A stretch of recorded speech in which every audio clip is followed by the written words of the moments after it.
Good morning learners. हमारे आज के क्लास में हम लोग जो है वो सिंपल प्रेजेंट टेंस के एक्टिव वॉइस और पैसिव वॉइस के बारे में जानने वाले हैं। हमारे प्रीवियस क्लास में हम लोगों ने वॉइस के इंट्रोडक्शन के बारे में जाना, साथ ही साथ एक्टिव वॉइस क्या होता है उसके बारे में जाना, साथ ही साथ पैसिव वॉइस क्या होता है उसके बारे में जाना। हम लोगों ने ये भी जाना कि हमारा वॉइस का फॉर्मेशन जो है वो ट्रांजिटिव वर्ब से होता है। अब ट्रांजिटिव वर्ब किसे बोलते हैं? जिसे ऑब्जेक्ट की ज़रूरत होती है, साथ ही साथ उसमें ऑब्जेक्ट के तौर पे क्या होता है, या तो नाउन या तो प्रोनाउन होता है। हम लोगों ने ये भी जाना कि किसी भी सेंटेंस में नाउन या प्रोनाउन का आइडेंटिफिकेशन कैसे किया जाता है। हमारे आज के क्लास में हम लोग जो है वो सिंपल प्रेजेंट टेंस के एक्टिव वॉइस और पैसिव वॉइस के बारे में जानेंगे। So without more further delay let's start our today's video. देखिए, हम लोगों ने एक्टिव वॉइस के बारे में क्या जाना था कि यहाँ पे हमारा सब्जेक्ट का इम्पोर्टेंस ज़्यादा होता है। वही पैसिव वॉइस में हम लोग क्या जाना था कि इसमें ऑब्जेक्ट का इम्पोर्टेंस ज़्यादा होता है। हम लोगों ने एक्टिव वॉइस के बारे में एक और चीज़ क्या जाना था कि एक्टिव वॉइस जो है वो हमें बताता है कि किसी भी तरह का एक्शन किया जा रहा है, मीन्स एक्टिव वॉइस में हमारा एक्शन किया जाता है और पैसिव वॉइस में रिजल्ट के बारे में बात किया जाता है। मीन्स एक्टिव वॉइस में एक्शन किया गया और पैसिव वॉइस में रिजल्ट के बारे में बात किया जाता है। तो हम लोगों ने सिंपल प्रेजेंट टेंस के बारे में पढ़ा था कि सिंपल प्रेजेंट टेंस जो है वो बेसिकली किसी तरह जनरल ट्रूथ या हैबिट के बारे में बताने के लिए इस्तेमाल किया जाता है। और सिंपल प्रेजेंट टेंस का हमारा असर्टिव स्ट्रक्चर क्या होता है? सब्जेक्ट प्लस आइदर वर्ब 1 और वर्ब 5 प्लस ऑब्जेक्ट। इससे एग्जांपल्स आप देख पा रहे होंगे, जैसे I miss you, they know you, I solve the question, Ram eats the food, she laughs at me, I go to school, Manoj studies at night. ठीक, यहाँ पे हम लोग क्या देख पा रहे हैं कि सिंपल प्रेजेंट टेंस का यहाँ सारा का सारा एग्जाम्पल है। आई मिस यू, मैं तुम्हें बहुत याद करता हूँ। तो देखिए, आई मिस यू, आई मिस हुम, तो यू। तो यहाँ पे क्या हो रहा है, हमारे पास ऑब्जेक्ट आ जा रहा है। तो मतलब ये क्या है, मिस हमारा क्या है, ट्रांजिटिव वर्ब है। अब ट्रांजिटिव वर्ब है तो इसका क्या होगा, हमारा पैसिव का फॉर्मेशन होगा। अब सेकंड एग्जांपल में देखते हैं, दे नो यू, वे तुम्हें जानते हैं। अगर हम पूछे दे नो हुम, तो हुम का आंसर आ रहा है यू। तो यू जो है वो भी हमारा क्या है, ऑब्जेक्ट है। यू ऑब्जेक्ट है, डैट मीन्स हमारा नो जो है वो हमारा ट्रांजिटिव वर्ब है। आई सॉल्व द क्वेश्चन, मैंने क्वेश्चन सॉल्व किया। तो आई सॉल्व व्हाट, तो द क्वेश्चन। तो द क्वेश्चन क्या है, ऑब्जेक्ट है जो कि हमारा नाउन है या फिर प्रोनाउन। नाउन या प्रोनाउन में से किसी एक तरह का चीज़ तो है। अब आता तो यहाँ पे सॉल्व क्या होगा, तो सॉल्व हमारा क्या होगा, ट्रांजिटिव वर्ब। तो इसका भी हमारा पैसिव फॉर्मेशन होगा। Ram eats the food, Ram खाना खाता है। अगर सवाल को पूछे राम ईट्स व्हाट, राम क्या खाता है, तो आंसर हमारा क्या रहा, द फूड। तो ये भी क्या हो गया, हमारा नाउन है। तो नाउन हो गया, तो डैट मीन्स इससे पहले जो इट्स आया वो हमारा क्या है, ट्रांजिटिव वर्ब है। डैट मीन्स इसका भी पैसिव फॉर्मेशन होगा। नेक्स्ट देखते हैं, शी लाफ्स एट मी, वह मेरे ऊपर हंसती है। शी लाफ्स एट मी, या मेरे ऊपर हंसती है। शी लाफ्स हुम at me, she laughs at मी, वह मेरे ऊपर हंसती है। तो यहाँ पर देखिए, ये जो लाफ जो है वो बेसिकली दिखने में लग रहा है कि वो ट्रांजिटिव वर्ब है, लेकिन एक्चुअली में यह इनट्रांजिटिव वर्ब है। कैसे? अगर मैं बोलता हूँ शी लाफ्स, वह हंसती है, तो इसका भी कंप्लीट मीनिंग निकल रहा है। तो ये क्या हो गया, हमारा इनट्रांजिटिव वर्ब। तो इनट्रांजिटिव वर्ब के बारे में क्या जाना था हम लोगों ने कि इसे हम में चाहे तो या हमारा ऑब्जेक्ट ले भी सकता है, साथ ही साथ ऑब्जेक्ट नहीं भी ले सकता। चाहे इसके पास ऑब्जेक्ट हो या ऑब्जेक्ट ना हो, इससे इसको किसी भी तरह का फर्क नहीं पड़ता, इसका कंप्लीट मीनिंग निकलेगा। इनट्रांजिटिव वर्ब के बारे में अगर हम बात करें तो इनट्रांजिटिव वर्ब का जो है ऑब्जेक्ट नहीं रहता है और बिना ऑब्जेक्ट भी इसका कंप्लीट मीनिंग निकलता है। लेकिन हम ट्रांजिटिव वर्ब के बारे में बात करें तो अगर इसके पास ऑब्जेक्ट नहीं है तो इसका कंप्लीट मीनिंग नहीं निकलता। जैसे राम ईट्स, राम खाता है, क्या खाता है, कुछ मीनिंग नहीं निकला। दे नो, वही जानते हैं, वही क्या जानते हैं, कंप्लीट मीनिंग नहीं निकल रहा है। लेकिन वही अगर मैं बोलता हूँ शी लाफ्स, वह हंसती है, तो इसका कंप्लीट मीनिंग निकल रहा है। नेक्स्ट देखते हैं, I go to school, I go to school. अगर वही बोलते हैं आई गो, मैं जाता हूँ, तो आंसर आ रहा है वेयर, आई गो वेयर, तो टू स्कूल। तो वेयर जो है हमारा नॉन न्यून प्रोनाउन के बारे में नहीं बताता है, तो जो टू स्कूल जो है वो हमारा क्या नॉन प्रोनाउन नहीं है। डैट मीन्स हमारा गो और लाफ अभी तक ये क्या हुआ, ये हमारा इंट्रांजिटिव वर्ब है। नेक्स्ट देखते हैं, मनोज स्टडीज एट नाइट।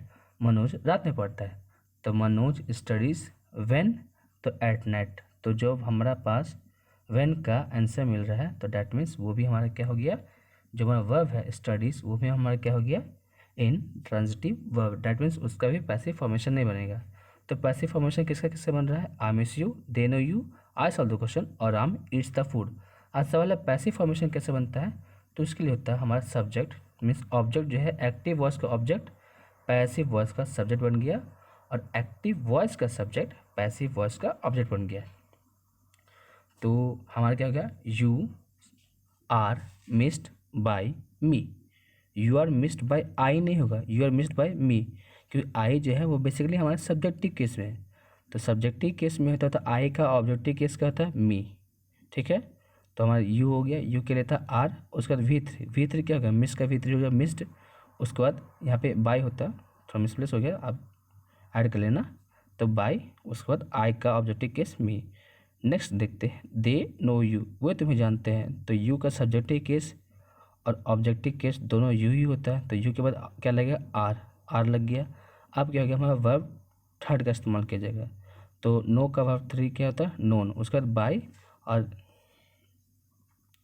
यहाँ पे दे है तो दे का देम होता है। तो अगर हिम भी लिख देता है डैट मीन्स यहाँ पे दूसरा सेंटेंस हो जाता है। सिंपल बोल सकते हैं, they are known, you are known by them, ये भी सही होगा, और you are known by him, ये भी सही होगा। आई सॉल्व द क्वेश्चन, मैंने क्वेश्चन को सॉल्व किया। The question is solve by me, सवाल मेरे द्वारा सॉल्व कर दिया गया।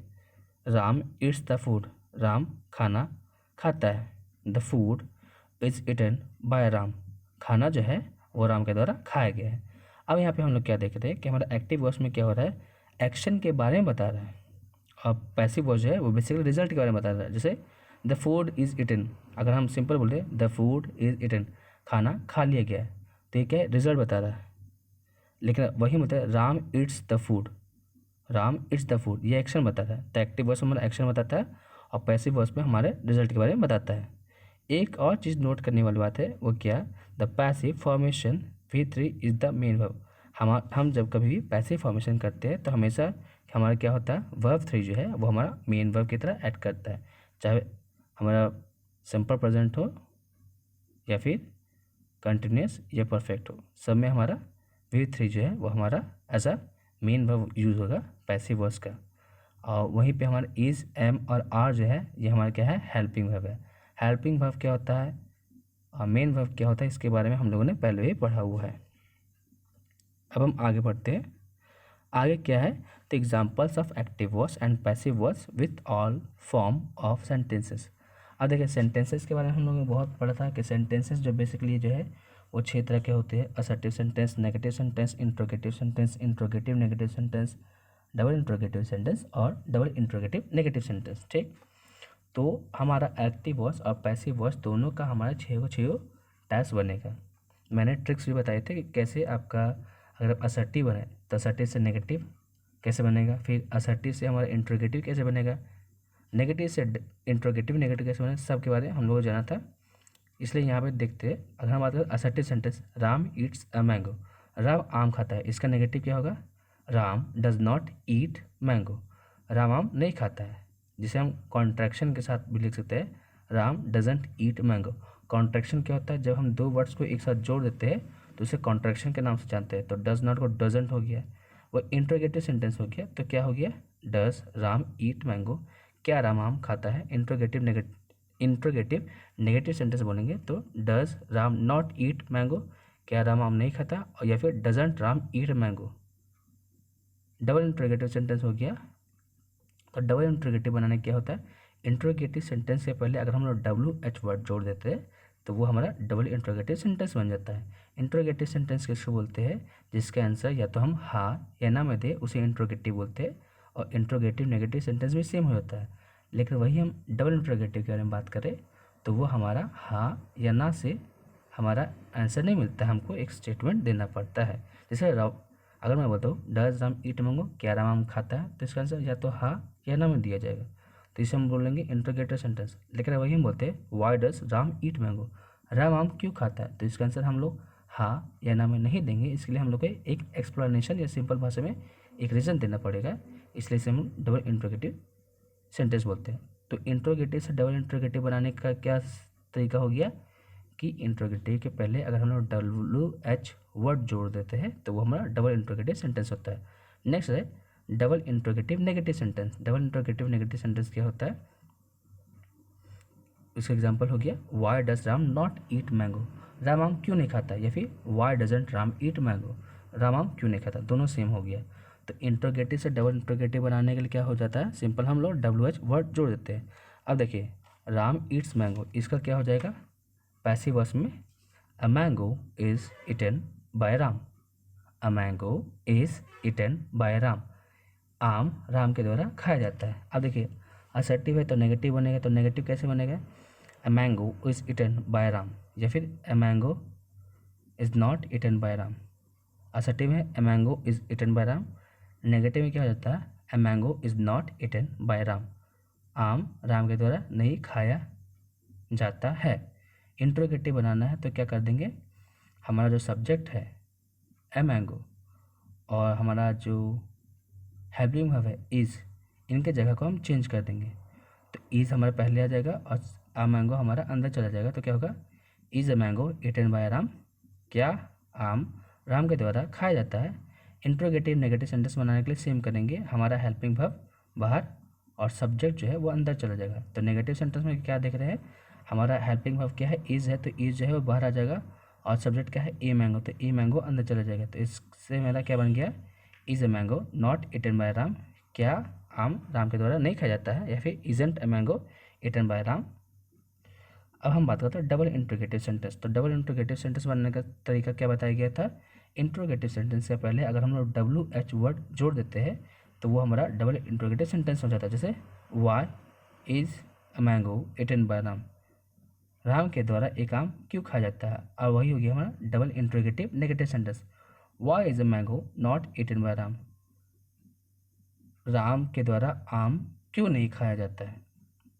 तो ये होगा हमारे बेसिकली सिंपल प्रेजेंट टेंस के एक्टिव वॉइस और पैसिव वॉइस के जितने भी टाइप्स के सेंटेंसेस होते हैं उसके एक एक एग्जांपल। अब हम बात करते हैं structure of simple present tense active voice और पैसिव वॉइस।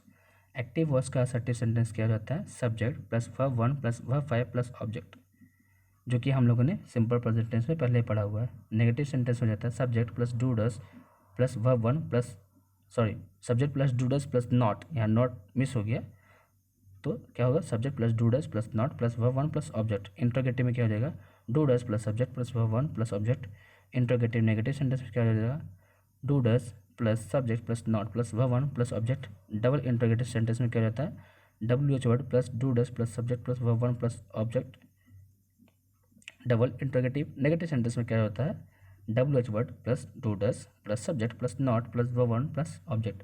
वही हम बात करते हैं हमारा सिंपल प्रेजेंट टेंस का पैसिव वॉइस का असर्टिव स्ट्रक्चर क्या हो जाता है subject plus is am are plus verb 3 plus by plus object. Negative में क्या हो जाता है subject plus is am are plus not plus verb 3 plus by plus object. Interrogative में क्या हो जाएगा सो हमारा इज एम आर बाहर सब्जेक्ट अंदर, तो क्या हो गया is am are plus subject plus verb 3 plus by plus object. Interrogative negative sentence बनाने के लिए क्या हो जाएगा नेगेटिव सेंटेंस में क्या हो जाएगा इज एम आर को हम नेगेटिव सेंटेंस में अगर हम इज एम आर को बाहर और सब्जेक्ट को अंदर कर देते हैं तो हमारा इंट्रोगेटिव नेगेटिव सेंटेंस हो जाता है। तो हमारा स्ट्रक्चर क्या होगा हमारा स्ट्रक्चर क्या हो जाएगा is am are plus subject plus not plus verb 3 plus by plus object. वही हम बात करते हैं डबल इंट्रोगेटिव सेंटेंस के बारे में। तो डबल इंट्रोगेटिव सेंटेंस बनाने का सिंपल तरीका क्या हो जाता है इंट्रोगेटिव सेंटेंस के पहले हम लोग WH वर्ड जोड़ देते हैं तो वो हमारा डबल इंट्रोगेटिव सेंटेंस बन जाता है। तो क्या हो गया WH word plus is am are plus subject plus verb 3 plus object. वही डबल इंट्रोगेटिव नेगेटिव सेंटेंस बनाया तो WH word plus is am are plus subject plus not plus verb 3 plus by plus object. Double interrogative और double interrogative negative sentence में by हमारा छूट गया है तो आप उसे ऐड कर लीजिएगा। So what we learn today, हम लोगों ने आज क्या सीखा?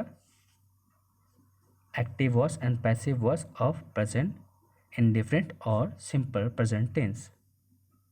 Example of active voice and passive voice of simple present tense, और structure of active voice and passive voice of simple present tense, or we can say present indifferent tense. So I think our today's class was quite beneficial to you. If you like that video, share it with friends and subscribe to our channel for latest update. Until then, stay tuned to our channel. Thank you.